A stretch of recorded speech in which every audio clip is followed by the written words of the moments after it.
जोड़ा है ताकि हम उसके बारे में चर्चाएं करें। परमेश्वर का वचन बताता है कि जब परमेश्वर के बारे में लोग चर्चाएं करते हैं तो परमेश्वर उनके नामों को लिखता है।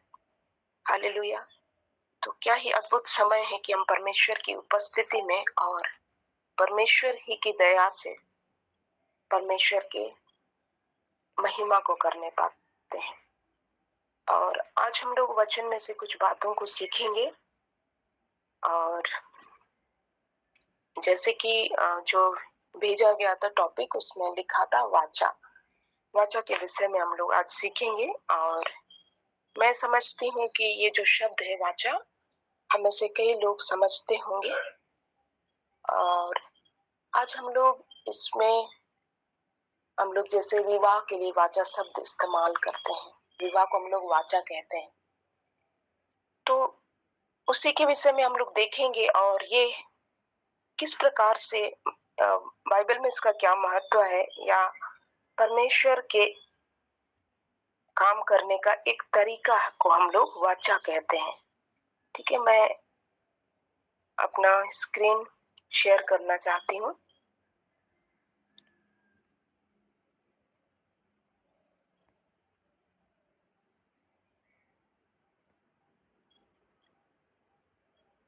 अच्छा, दिख रहा है आप लोग को? दिख रहा है? हाँ सिस्टर। जी सिस्टर। Thank you. हाँ, वाचा के विषय में हम लोग देख रहे हैं, आज हम लोग देखेंगे। और वाचा जो है, अगर हम लोग इसको बहुत ही सिंपल शब्दों में कहें तो ये परमेश्वर के कार्य करने का तरीका है। जैसे परमेश्वर विवाह को हमारे बीच में लेकर आता है। विवाह के पीछे का उद्देश्य ये है कि परमेश्वर की जो योजना है, इस पृथ्वी में मनुष्यों की संख्या बढ़े, या फिर हम कह सकते हैं कि मनुष्य इस पृथ्वी पर निवास करे। तो उसके लिए वो एक विवाह के द्वारा, विवाह को जिसको हम लोग वाचा कहते हैं, उसके द्वारा उस अपने उद्देश्य को बढ़ाते हैं। उसी प्रकार से यदि हम लोग दूसरे दूसरे कंट्री को देखें, अलग अलग देशों में, तो हम लोग देखेंगे जैसे भारत और अमेरिका के बीच भी कभी कुछ संबंध बनाने की बात होगी तो वहां पर जो संबंध होगा हमेशा एग्रीमेंट या समझौते के द्वारा होता है। तो हम लोग सिंपल टर्म में बोलेंगे तो ये जो वाचा है वो एक समझौता के जैसा होता है। ठीक है, तो उससे पहले हम लोग कुछ बातों को परमेश्वर के वचन से समझ लेंगे। हम लोग निकालेंगे भजन संहिता 115 उसका 16। स्वर्ग तो यहोवा का है, परंतु पृथ्वी उसने मनुष्यों को दी है। ठीक है, ये जो वचन है ये हमें भजन संहिता में मिलता है। और दूसरा वचन है भजन संहिता 24 का 1। इसमें लिखा है, पृथ्वी और जो कुछ उसमें है यहोवा ही का है, जगत और उसमें निवास करने वाले भी। तो ये दोनों जो वचन है उससे हमें ये पता चलता है कि सारे सृष्टि पर किसका अधिकार है? परमेश्वर का अधिकार है। जैसे हम लोग पहला वचन में देखे भजन संहिता 115 का 115 का 16, स्वर्ग तो यहोवा का है परंतु पृथ्वी उसने मनुष्यों को दी है। तो स्वर्ग किसका है? यहोवा का है, और पृथ्वी उसने मनुष्यों को दी है, यानी कि ये परमेश्वर का है और परमेश्वर ने मनुष्यों को दी है। और दूसरा जो वचन है उसमें हम लोग देख रहे हैं, पृथ्वी और जो कुछ उसमें है यहोवा ही का है। तो ये मूल रूप से किसका है? पृथ्वी यहोवा का है, और जो कुछ उसमें है, यानी कि यहाँ पर जितनी सृष्टि हम देख सकते हैं, जो भी चीजें हम यहाँ पर हमें दिखाई देती है वो यहोवा ही का है। जगत और उसमें निवास करने वाले भी, और पूरा जो जगत है और उसमें जितने भी निवासी हैं सभी किसके हैं? यहोवा के हैं। तो इन दोनों वचनों से हमें एक बात क्लियर होती है कि सारी सृष्टि परमेश्वर के अधिकार में है। और जब हम अधिकार की बात करते हैं तो हमने इस बात को भी देखा कि पृथ्वी परमेश्वर ने मनुष्यों को दी है।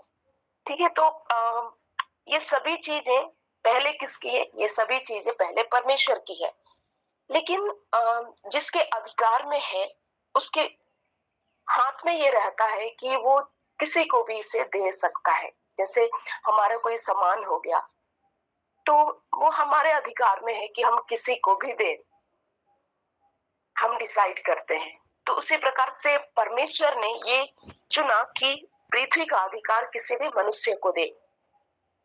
और ये हमें कहाँ मिलता है? ये हमें उत्पत्ति 1:28 में मिलता है। हम लोग उसमें नहीं जाएंगे अभी, लेकिन हमें वहां पर मिलता है कि किस प्रकार से परमेश्वर आदम की सृष्टि करते हैं और फिर उसे आशीष करते हैं और कहते हैं कि इस पृथ्वी में फैल जाओ और इसमें अधिकार करो। तो इससे हमें पता चलता है कि पहले ये परमेश्वर के अधिकार में था और अब ये मनुष्यों को परमेश्वर की ओर से दिया गया। तो इसका सिंपल सा मतलब है यही कि अभी पृथ्वी जो है उस पर मनुष्य का अधिकार है। ठीक है, तो हमें इसको अच्छे से समझना है कि पृथ्वी पर इस समय मनुष्य का अधिकार है। ठीक है, कई बार हम लोग इसको नहीं समझते हैं और हम लोग इसके कारण परमेश्वर को अलग रूपों में समझते हैं। मैंने इस विषय पर पहले भी कहा है, लेकिन फिर भी मैं अभी भी इन चीजों को कह रही हूँ क्योंकि नए लोग जुड़े होंगे इसमें, कि कई बार जैसे इस तरह का शब्द हम लोग सुने होंगे कि परमेश्वर की मर्जी के बिना पत्ता भी नहीं हिलता है। तो क्या इस बात में, ये सुनने में बहुत धार्मिक लगता है, लेकिन इस बात में कितनी सच्चाई है हमें इसे जानना है। ठीक है, हम लोग जानते हैं कि परमेश्वर के अधिकार में थी चीजें, लेकिन परमेश्वर ने अपनी मर्जी से इसे मनुष्य को दिया है। तो अब ये मनुष्य के अधिकार में है और अब ये यहाँ तक सीमित नहीं है, हमें आगे भी समझना है। आदम पाप में गिर गया, आदम को आशीष मिला कि तुम पृथ्वी में फैल जाओ, इस पर अधिकार करो, लेकिन वो पाप में गिर गया। हम लोग इस बात को जानते हैं। और जब आदम पाप में गिर गया तो उसके कारण क्या हुआ? उसने अधिकार को खो दिया और महिमा को खो दिया। पाप के कारण क्या हुआ? बीच में दरार आ गया, क्योंकि परमेश्वर ने उसे आशीष के रूप में दिया था, लेकिन जब पाप बीच में प्रवेश किया तो वो जो अधिकार है वो खो गया। और वो अधिकार किसके पास चला गया? वो अधिकार शैतान के पास चला गया। ठीक है, हम लोग जानते हैं, यदि हम लोग यीशु मसीह के समय को याद करें, जब यीशु मसीह की परीक्षा ली गई, शैतान ने उसे ले करके गया, ऊंचे पर खड़ा किया और कहा कि यदि इन सारे चीजों को तू देखता है, यदि तू मेरे पैरों पर गिरकर मुझे प्रणाम करे तो मैं इन सारी चीजों का अधिकार तुम्हें दे दूंगा, इस तरह से कहा। तो वहां पर यीशु मसीह ने ये नहीं कहा कि तुम्हारे पास वो अधिकार है ही नहीं तो तुम मुझे क्या दोगे, ऐसा नहीं कहा। यीशु मसीह ने किसी और वचन की का सहायता लेकर उससे बातें की। उसने कहा कि ये लिखा है कि तुम केवल अपने परमेश्वर ही की उपासना करना या उसी को प्रणाम करना। इस तरह की बातें हमें देखने के लिए मिलती है। तो हमें ये पता चलता है कि पहले परमेश्वर के पास अधिकार था, उसने मनुष्यों को दी थी, मनुष्य के पास अधिकार थी, लेकिन पाप के कारण वो अधिकार किसके पास चला गया? वो अधिकार शैतान के पास चला गया। और जब शैतान के पास चला गया तो उसी का रिजल्ट अभी हमें देखने के लिए मिलता है। जैसे हम लोग इस बात को बोल रहे थे कि इस बात में कितनी सच्चाई है कि हम लोग कहते हैं कि बिना परमेश्वर की मर्जी के पत्ते भी नहीं हिलते, क्योंकि इस संसार में जो चीजें होती है वो परमेश्वर की मर्जी की जान पड़ती है नहीं। यदि हम लोग देखें, इस संसार में चोरी होते हैं, मारपीट होते हैं, हत्याएं होती हैं, बुरे काम होते हैं, तो क्या इनमें परमेश्वर की मर्जी है? नहीं। ये इसलिए हो रहे हैं क्योंकि शैतान ने इस पृथ्वी पर अपने अधिकार को लिया हुआ है। और इसलिए हम लोग प्रभु की प्रार्थना में भी इस बात को बोलते हैं कि परमेश्वर की इच्छा इस पृथ्वी पर पूरी हो। तो हमने इस बात को देखा कि इस समय में पृथ्वी पर किसका अधिकार है। और जब हम लोग इस बात को देख रहे हैं कि मनुष्य जो है पाप में पड़ गया, तो क्या परमेश्वर ने उसे पाप में रहने दिया? क्या परमेश्वर को उस स्थिति में मनुष्य को देखना अच्छा लगा? जब परमेश्वर ने आदम को पाप की दशा में देखा, तो उसे उस हालात में उसने नहीं छोड़ा। क्यों? उसने मनुष्य से मेल करने का सोचा। परमेश्वर ऐसा क्यों करता है? परमेश्वर ऐसा इसलिए करता है क्योंकि परमेश्वर भला परमेश्वर है और उसकी जो भलाई है उसे भला करने के लिए उकसाती है। परमेश्वर की जो भलाई है उसे भला करने के लिए उकसाती है। इसलिए परमेश्वर ने स्वयं ही अपनी ओर से इस उपाय को किया। मनुष्य ने उसके लिए कोई प्रयास नहीं किया। वो उस स्थिति में पहुंच गया जहां पर वो कुछ नहीं कर सकता था, लेकिन परमेश्वर की भलाई ही उसे मनुष्य के लिए कुछ योजना बनाने के लिए उकसाई। और इसलिए परमेश्वर भलाई करता है। लेकिन परमेश्वर के बारे में हमें इस बात को भी जानना है कि परमेश्वर अपने बनाए गए नियमों का उल्लंघन नहीं करता है। यानी कि यदि उसने किसी चीज को ठहराया तो वो उसका उल्लंघन नहीं करता है। जैसे हमने इस बात को देखा कि पहले उसने किसे अधिकार दिया था, पृथ्वी का अधिकार उसने पहले मनुष्यों को दिया था। तो इसलिए जब वो पृथ्वी पर काम करना चाहता है तो बिना मनुष्य के हस्तक्षेप के नहीं करता है। यानी कि जब वो पृथ्वी पर काम करता है तो वहां पर किसी मनुष्य के द्वारा जब उसे आमंत्रण मिलता है कार्य करने के लिए, तब वो वहां पर काम करता है। तो ये परमेश्वर की महानता को दिखाता है। और इसलिए परमेश्वर इंतजार करता है कि कोई मनुष्य उसे आमंत्रण दे और तब वो वहां पर काम करे। और तो इस प्रकार हम लोग देखते हैं कि परमेश्वर किसके माध्यम से काम करता है? वाचा के माध्यम से। तो अभी जो हमने देखा कि परमेश्वर इंतजार करता है कि वहां पर उसे कोई आमंत्रण मिले, या फिर उसका जो दूसरा माध्यम है कार्य करने का, कि वो स्वयं ही अपनी भलाई के कारण काम करना शुरू करता है। उन दोनों बातों को हम लोग समझने की कोशिश करेंगे। तो हम लोग इस बात को देख रहे थे कि जब भी कभी दो देशों के बीच में संबंध बनाने की बात होती है तो वहां पर कुछ समझौता होता है। तो उसी प्रकार से परमेश्वर जब पृथ्वी पर काम करता है तो वो वाचा के द्वारा काम करता है। जिस माध्यम का वो सहारा लेते हैं वो वाचा है। तो हम लोग वाचा के बारे में थोड़ा सा और देखते हैं। वाचा क्या है? वाचा का नेचर हम लोग थोड़ा देखते हैं। वाचा जब भी हम कहते हैं तो इसमें कुछ बातें सम्मिलित होती हैं। वाचा में हमेशा दो पक्ष होते हैं, ठीक है। वाचा में हमेशा दो पक्ष होते हैं। और अभी हम लोग जिस संदर्भ में बात कर रहे हैं उसके अनुसार यदि हम लोग देखें तो पहला पक्ष परमेश्वर होंगे और दूसरा पक्ष जो होगा वो परमेश्वर के चुने हुए लोग होंगे।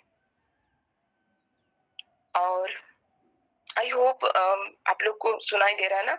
मेरा स्क्रीन नहीं दिख रहा तो मुझे समझ में नहीं आ रहा है कि मैं लाइव हूं या नहीं। तो अगर कुछ प्रॉब्लम होगा तो आप लोग बोल दीजिएगा, ठीक है। और हाँ, और इसके अलावा भी वाचा में और भी बातें सम्मिलित होती है। यहाँ पर मैंने समझने के लिए इस तरह से बना दिया है। वाचा में शर्तें होती है, यानी कि वहां पर कुछ शर्त होता है जो कि परमेश्वर के द्वारा परमेश्वर के चुने हुए लोगों को दिया जाता है। या हम कह सकते हैं कि एक पक्ष के द्वारा दूसरे पक्ष के लोगों को दिया जाता है। और वाचा में प्रतिफल होता है। यदि वहां पर शर्तें होती है कि शर्तें होंगी जिन्हें पालन करना होगा। जब भी हम शर्त कहते हैं कि कुछ नियम है, कुछ इंस्ट्रक्शन है, या फिर कुछ नियमों का पूरा सेट है जिसे हमें पालन करना है। तो ये जो है वो शर्त आती है, यानी कि कुछ चीजें इनका पालन करना आवश्यक है, इसीलिए उसे शर्त कहा जा रहा है। पालन करना आवश्यक है। तो शर्त की बातें हमें वाचा के लिए मिलती है। तीसरी जो बात है जो वाचा के अंदर आती है वो प्रतिफल, या जब वहाँ कुछ बातों करने की नियम को पालन बात होती है तो निश्चित रूप से उसका एक प्रतिफल होगा, पर यानी कि उसका रिजल्ट होगा या उसका परिणाम होगा, उसमें हम लोग कह सकते हैं उसका कुछ अंजाम अंजाम होगा, रिजल्ट होगा, हम कह सकते हैं।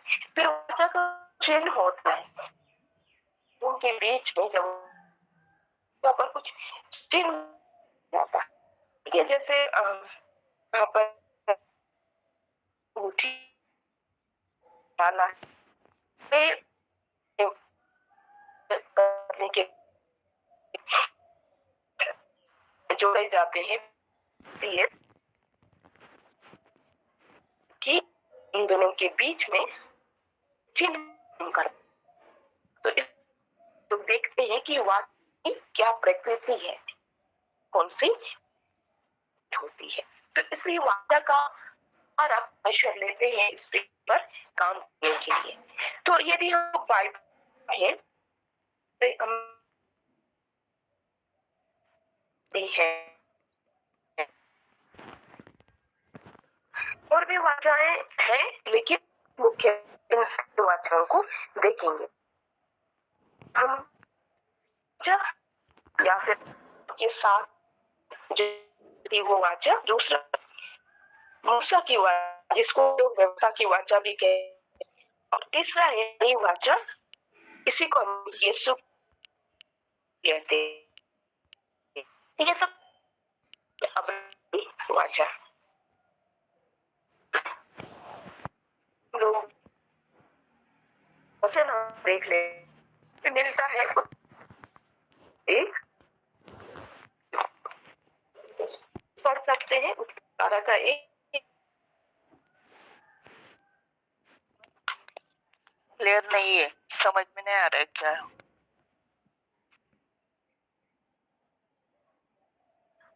क्लियर नहीं है क्या सिस्टर? आपका आवाज स्पष्ट नहीं। हाँ,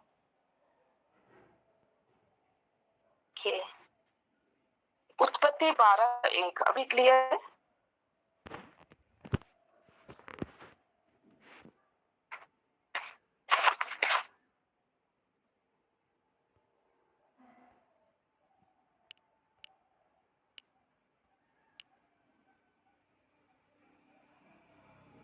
यहोवा ने अब्राम से कहा, अपने देश और अपने कुटुंबियों और अपने पिता के घर को छोड़कर उस देश में चला जा जो मैं तुझे दिखाऊंगा। हाँ, सिस्टर इसको हम लोग 3 तक पढ़ देंगे। और मैं तुझसे एक बड़ी जाति बनाऊंगा और तुझे आशीष दूंगा और तेरा नाम महान करूंगा और तू आशीष का मूल होगा। जो तुझे आशीर्वाद दे उन्हें मैं आशीष दूंगा और जो तुझे पोषे उसे मैं शाप दूंगा और भूमंडल के सारे कुल तेरे द्वारा आशीष पाएंगे। तो हम लोग यहाँ पर क्या देख रहे हैं, अब्राहम के साथ जो बांधी गई वाचा थी उसके बारे में देख रहे हैं। तो यहाँ पर हमें देखने के लिए मिलता है कि जैसे हम लोग देख रहे थे वाचा में 4 बातें होती है। तो पहला जो चीज हम लोग देखे इसमें 2 पक्ष होते हैं। ठीक है, मेरा आवाज अगर क्लियर नहीं होगा तो बोलिएगा, ठीक है, मुझे पता नहीं चल रहा है। तो पहला पक्ष जो है वो परमेश्वर है। तो परमेश्वर यहाँ पर बुलाता है अब्राम को कि यहोवा ने अब्राम से कहा। तो पहला पक्ष परमेश्वर है कि परमेश्वर अब्राम को बुला रहा है। तो दूसरा कौन है? अब उसे प्रॉब्लम हो रहा है वॉइस में, इसलिए स्क्रीन शेयर नहीं करते।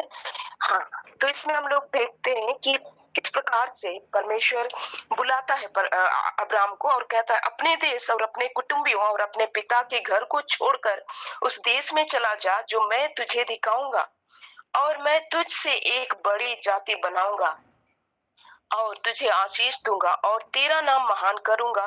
तू आशीष का मूल होगा। जो तुझे आशीर्वाद दे मैं उन्हें आशीष दूंगा, और जो तुझे कोसे मैं उसे शाप दूंगा।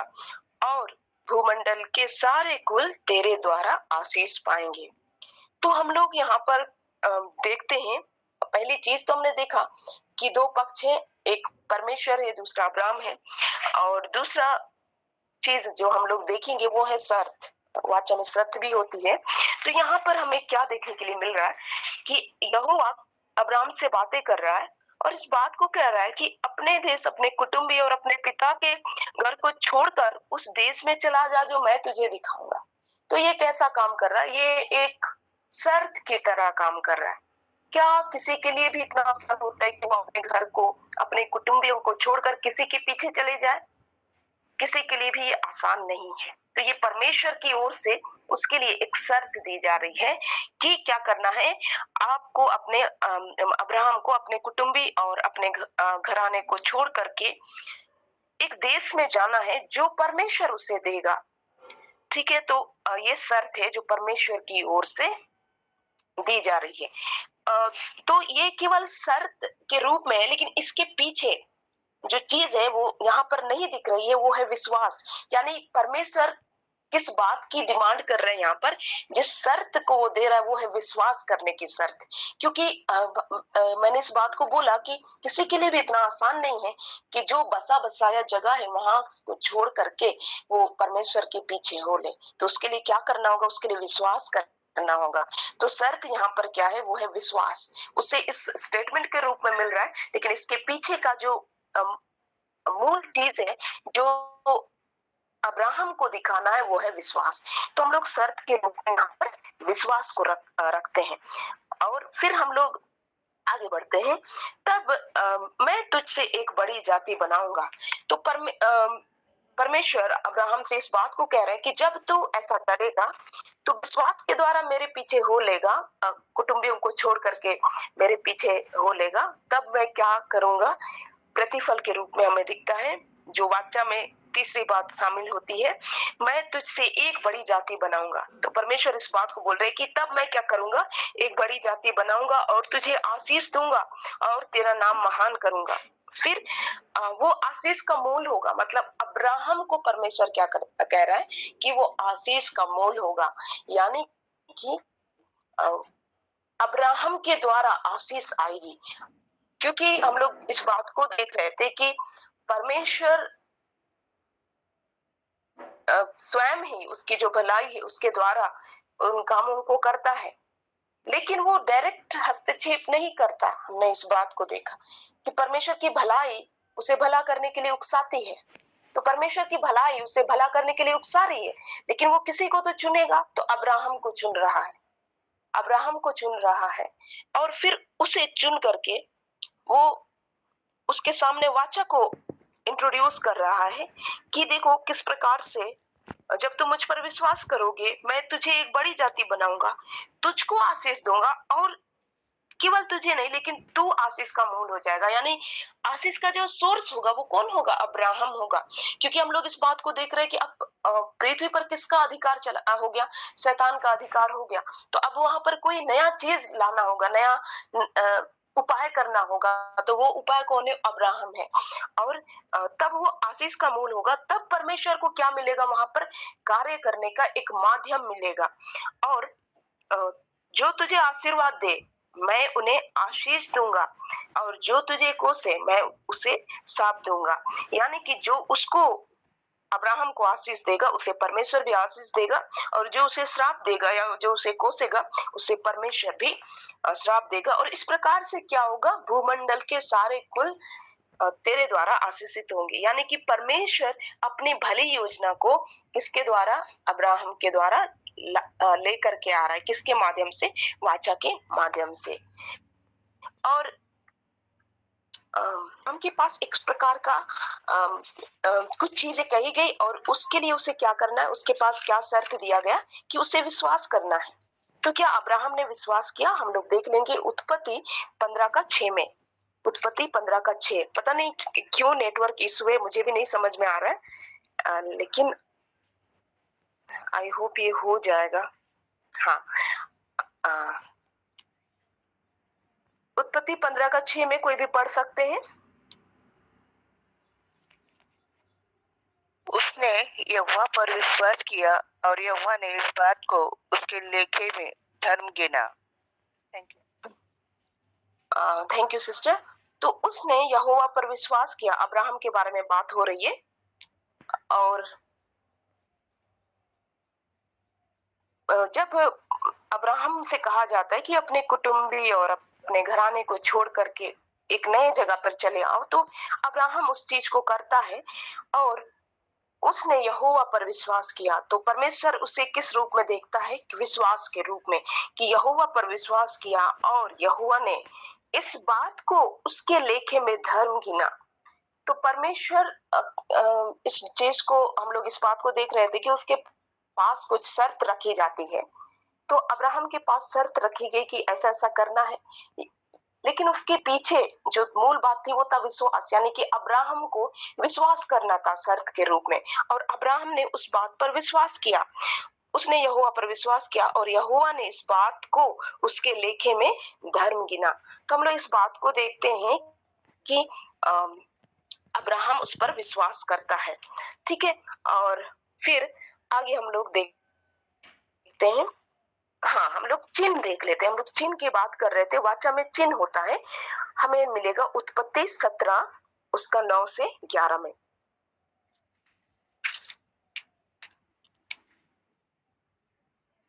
कोई भी पढ़ सकते हैं।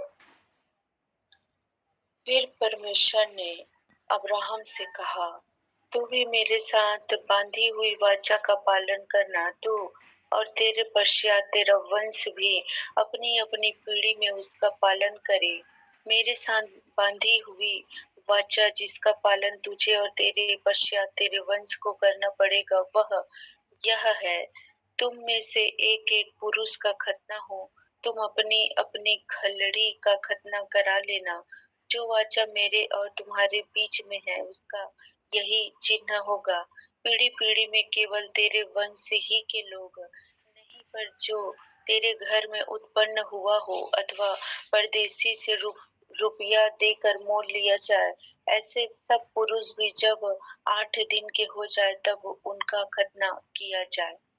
Thank you sister. तो हम लोग इस बात को देख रहे हैं कि वाचा में चिन्ह भी होता है। तो यहाँ पर जो अब्राहम के साथ बांधी गई वाचा है, उसमें भी चिन्ह परमेश्वर की ओर से ठहराया जा रहा है। और इस प्रकार से कहा जा रहा है कि मेरे साथ बांधी हुई वाचा जिसका पालन तुझे और तेरे पश्चात तेरे वंश को करना पड़ेगा, वह यह है कि तुम में से एक एक पुरुष का खतना हो। यानी कि जितने भी अब्राहम के वंशज से जितने भी लोग आएंगे, उसमें से हर एक पुरुष के खलड़ी का खतना हो। यही परमेश्वर की ओर से चिन्ह के रूप में ठहराया गया। और 11 में हमें मिलता है कि जो वाचा मेरे और तुम्हारे बीच में, उसका यही चिन्ह होगा। तो इस प्रकार से हम लोग देखते हैं कि परमेश्वर की ओर से खतना के रूप में चिन्ह को ठहराया जा रहा है। और अगर हम लोग इन पुस्तकों को पढ़े हैं, उत्पत्ति, निर्गमन, इन पुस्तकों को, तो हमें इन चीजों को देखने के लिए मिलता है कि किस प्रकार से परमेश्वर जो है या परमेश्वर के सम्मुख जितने भी इसके वंशज के लोग आते हैं अब्राहम के, वे लोग खतना कराते जाते हैं। तो इस प्रकार ये जो चिन्ह है वो परमेश्वर की ओर से ठहराया जाता है और इसका पालन अब्राहम के वंशज के द्वारा या अब्राहम की जो पीढ़ी है उसके द्वारा किया जाता है। फिर हम लोग इस बात को देख रहे थे कि जब यहाँ पर हम लोग इस बात को देख रहे थे कि जब शर्तें लाई जाएगी तो उसका कुछ प्रतिफल भी होगा, यानी उसका कुछ परिणाम भी होगा कि अब्राहम जब अपने विश्वास को दिखा रहा है तो उसका क्या परिणाम होगा, उसको हम लोग देखते हैं। प्रतिफल के बारे में हम लोग देख लेते हैं। हम लोग को मिलेगा उत्पत्ति 21 उसका 1 से 3 में। उत्पत्ति 21 उसका 1 से 3 में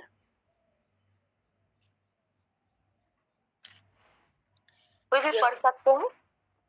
यहोवा ने जैसा कहा था वैसा ही सारा की सुधि लेके उसके साथ अपने वचन के अनुसार किया। सारा अब्राहम से गर्भवती हुई और उसके बुढ़ापे में उसी नियुक्त समय पर जो परमेश्वर ने उसे ठहराया था एक पुत्र उत्पन्न हुआ। अब्राहम ने अपने उस पुत्र का नाम जो सारा से उत्पन्न हुआ था इसहाक रखा। तो हम लोग यहाँ पर इस बात को देखते हैं कि परमेश्वर अपने जो आशीष दी उसको पूरा करते हैं। और क्योंकि हम लोग जानते हैं अब्राहम और सारा की जो स्थिति थी उसके अनुसार उनके बच्चे नहीं हो रहे थे, लेकिन परमेश्वर ने, क्योंकि उसने कहा था कि मैं तुझे आशीष दूंगा, तुझे आशीष का मूल ठहराऊंगा, भूमंडल के सारे कुल तेरे द्वारा आशीष होंगे।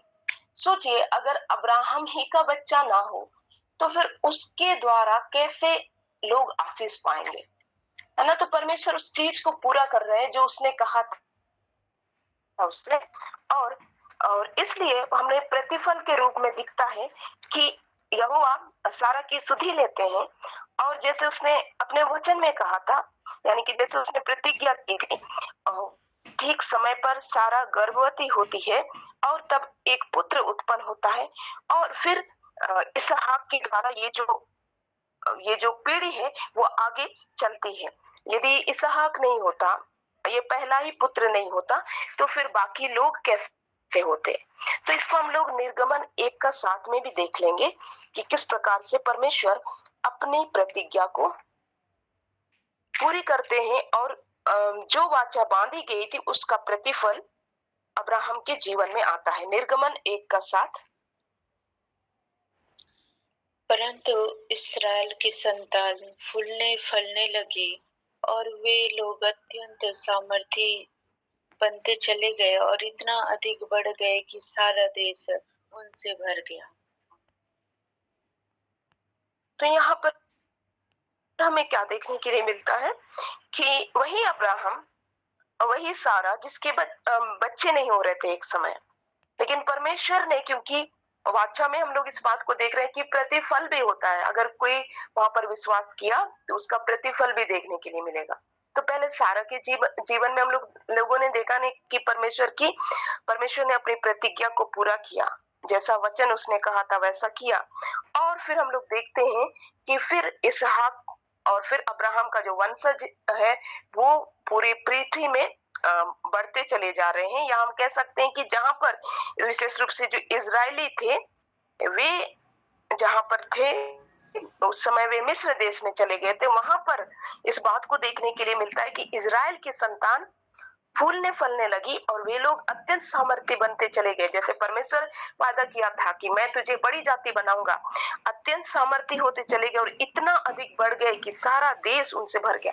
उस समय का जो मिस्र का देश था वो किससे भर गया? इजरायलियों से भर गया। तो परमेश्वर उसी विश्वास के बदले में अब्राहम को प्रतिफल दे रहा है, उसके घराने को बढ़ा रहा है।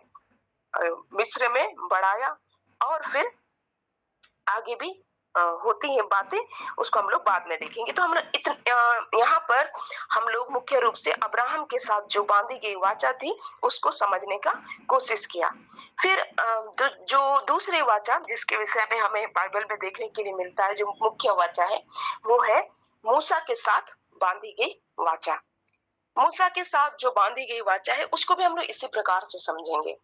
ठीक है, जैसे हमने देखा कि वाचा में 4 बातें होती है, तो हम लोग मूसा के साथ बांधी गई वाचा को ही व्यवस्था की वाचा भी कहा जाता है। और इसका वर्णन हमें कहाँ मिलता है उसको हम लोग सबसे पहले देख लेते हैं। निर्गमन 20 का 1 से 17। ठीक है, इसको हम लोग नहीं पढ़ेंगे। निर्गमन 20 का 1 से 17 यदि हम लोग देखें यहाँ पर, तब परमेश्वर ने ये सब वचन कहे, मैं तेरा परमेश्वर यहोवा हूँ जो तुझे दासत्व के घर अर्थात मिस्र देश से निकाल लाया। तू मुझे छोड़ दूसरों को ईश्वर करके ना मानना, फिर तू अपने लिए कोई मूर्ति खोद कर ना बनाना, ना किसी की प्रतिमा बनाना। यहाँ ऐसे करते करते पहली आज्ञा, दूसरी आज्ञा और हमें पूरे 10 आज्ञाएं जो हमें वाचा में मिलते हैं वो हमें यहाँ पर दिखाई देते हैं। तो और इसके तो हमें यहाँ पर क्या पता चलता है, यहाँ पर जो मुख्य रूप से चेहरा हमें देखने के लिए मिलता है वो मूसा है। जब हम लोग वाचा में जो चीजें आती है उसके हिसाब से अभी समझने की कोशिश करते हैं। वाचा में हमने कहा कि 4 बातें आती है। तो यहाँ पर जो पहला जो पक्ष की बात हो रही है, पहला पक्ष जो है वो परमेश्वर है और दूसरा पक्ष कौन है? दूसरा पक्ष मूसा है। मुख्य रूप से मूसा है, उसे दी जा रही है सीधे तौर पर, लेकिन वो किसके लिए दे रहा है? वो इजरायलियों के लिए दे रहा है। तो दूसरा पक्ष कौन है? इजरायली है। तो यहाँ पर 2 पक्ष के रूप में हमें परमेश्वर और इजरायली दिखाई देते हैं। तो ये वाचा किनके बीच में बांधी जा रही है? परमेश्वर और इजरायलियों के बीच में बांधी जा रही है।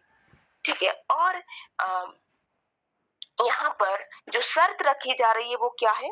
यहाँ हमने देखा कि तब परमेश्वर ने ये सब वचन कहे और इस प्रकार से यहाँ पर पूरे 10 आज्ञाएं हमें मिलती है। और तो यहाँ पर शर्त है, यहाँ पर आज्ञा पालन का शर्त दिया जा रहा है कि तुम्हें ये आज्ञा पालन करना है। और ये जो आज्ञाएं हैं वो हमें यहाँ पर निर्गमन 20 उसका 1 से लेकर 17 को आप लोग देख सकते हैं। उसमें हमें देखने के लिए मिलता है, उसको हम लोग 10 आज्ञाएं भी कहते हैं। तो इस प्रकार से आज्ञा पालन की शर्त रखी जा रही है, या हम कह सकते हैं व्यवस्था के पालन की शर्त रखी जा रही है इजरायलियों के सामने, जो दूसरा पक्ष है उसके सामने। और तीसरी बात जो वाचा में आती है वो है प्रतिफल। हम लोग प्रतिफल देख लेते हैं कि यहाँ पर प्रतिफल क्या है। हम लोग निकालेंगे व्यवस्था विवरण 28, है ना, ये सबको पता ही होगा। व्यवस्था विवरण 28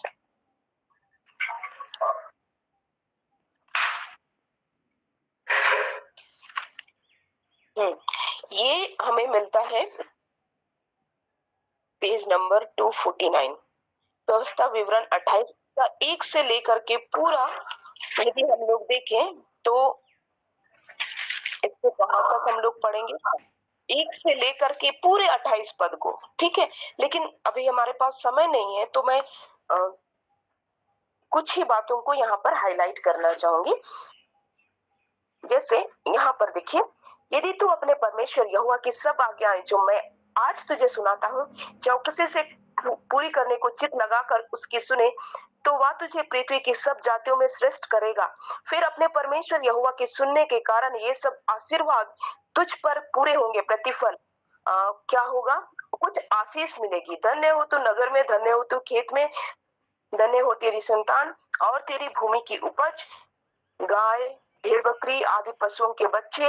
धन्य हो तेरी टोकरी, तेरी कटौती, भीतर आते समय बाहर जाते समय सब जगह तो धन्य होगा। फिर हमें यहाँ पर 7 से मिलता है, यहोवा ऐसा करेगा कि तेरे शत्रु जो तुझ पर चढ़ाई करेंगे वे तुझसे हार जाएंगे। 1 मार्ग से चढ़ाई करेंगे परंतु तेरे सामने से 7 मार्ग से होकर भाग जाएंगे।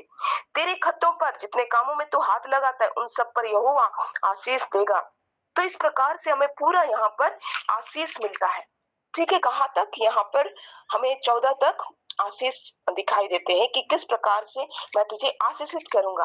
लेकिन ये जो आज्ञा पालन है, यदि ये इन आज्ञाओं का पालन नहीं किया गया, क्योंकि ये शर्त के रूप में आ रही है, यदि आज्ञाएं पालन की गई तो तुझे आशीष मिलेगा, यदि आज्ञाएं पालन नहीं की गई तो तुझे क्या? तुझे श्राप मिलेगा।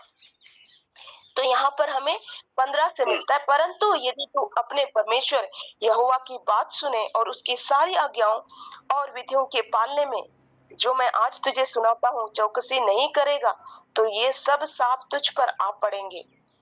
अर्थात शापित हो तू नगर में, शापित हो तू खेत में, शापित हो तेरी टोकरी, तेरी कटौती, तेरी संतान, भूमि की उपज, गाय भेड़ बकरी के बच्चे। शापित हो तू भीतर आते समय, शापित हो तू बाहर जाते समय। तो यहाँ पर जो प्रतिफल है वो 2 रूप में हमें देखने के लिए मिल रहा है। आज्ञा पालन उन्हें करना है। आज्ञा पालन यदि वे करने में सक्सेस होते हैं, सफल होते हैं, तो उन्हें क्या मिलेगा? आशीष मिलेगा। और आज्ञा पालन में यदि वे नहीं कर पाते हैं तो क्या होगा? यदि वे आज्ञा का उल्लंघन करते हैं तो उन्हें श्राप मिलेगा। तो इस प्रकार हमें दो चीजें देखने के लिए मिलती है। और फिर इसमें जो अंतिम बात है वो हम लोग देख लेते हैं। हम लोग इसमें देख लेते हैं निर्गमन 24:8। निर्गमन 24:8 जो चिन्ह ठहराया जाता है जब भी वाचा की बात होती है उसमें चिन्ह ठहराया जाता है, उसको हम लोग देख लेते हैं। निर्गमन 24:8 में हमें मिलता है, तब मूसा ने लहू लेकर लोगों पर छिड़क दिया और उनसे कहा, देखो या उस वाचा का लहू है जिसे यहोवा ने इन सब वचनों पर तुम्हारे साथ बांधी है। तो परमेश्वर ने वाचा बांधा और तब मूसा से कहा कि इस प्रकार से तुम जानवर को लेना, फिर उसका बलिदान करना और उसका लहू जो है लोगों पर छिड़क देना और उनसे कहना कि देखो यह सब वाचा का लहू है जिसे यहोवा ने इन सब वचनों पर तुम्हारे साथ बांधी है। तो इस वाचा में क्या चिन्ह ठहराया गया? इस जो मूसा की वाचा या व्यवस्था की वाचा है उसमें ये चिन्ह ठहराया गया कि जानवर का लहू को लोगों पर छिड़का गया। तो इस प्रकार से हम लोग देखते हैं कि परमेश्वर किस प्रकार से इस पृथ्वी पर काम कर रहे हैं। और फिर हम लोग इन बातों को भी देखते हैं कि वाचा जो वचन थे वो पत्थर पर लिखे जाते हैं और फिर परमेश्वर ने जो प्रतिज्ञा की थी इजरायलियों को वो चुनते हैं, मिस्र देश से निकालते हैं और कनान देश पहुंचाने की प्रतिज्ञा करते हैं। और उसके साथ में क्या करना है? कनान देश में पहुंचाकर वो आशीष की बात कर रहे हैं, लेकिन उसके बीच में उन्हें क्या करना है? उसके बीच में उन्हें आज्ञाओं को पालन करना है, आज्ञाओं को ध्यान में रखते हुए उन चीजों को करते रहना है। लेकिन क्या हुआ? हम लोग इस बात को देखते हैं कि इजरायली जो है आज्ञा पालन से चूक गए और फिर उन्हें श्राप के रूप में कई बातें उनके जीवन में हमें देखने के लिए मिलती है। तो आज हमने मुख्य रूप से वाचा के बारे में देखने की कोशिश की कि परमेश्वर किस प्रकार से वाचा के माध्यम से काम करता है। और जब हम इन बातों को सीखते हैं, परमेश्वर के कार्य करने के तरीके को सीखते हैं, तो हम परमेश्वर को सही रूप में समझते हैं। कई बार क्या होता है कि हमें नहीं पता है कि परमेश्वर कैसे काम करता है, तो हम लोग सोचते हैं कि इस पृथ्वी पर अगर कोई मर भी रहा है, जैसे संसार वाले कहते हैं कि हाँ पृथ्वी पे इतना ही दिन लिखा था इसीलिए तो परमेश्वर सही टाइम पे या ईश्वर सही टाइम पे, भगवान सही टाइम पे उठा लिया, इस प्रकार की बातें कहते हैं। तो हमें इस बात को जानना है कि क्या सभी चीजों में परमेश्वर की मर्जी पूरी हो रही है या फिर परमेश्वर किस दायरे तक काम करता है, किस माध्यम का सहारा लेता है। तो इन्हीं बातों को आज हमने सीखा। हम लोग कल भी अन्य बातों को सीखेंगे। प्रभु आपको आशीष करे। धन्यवाद।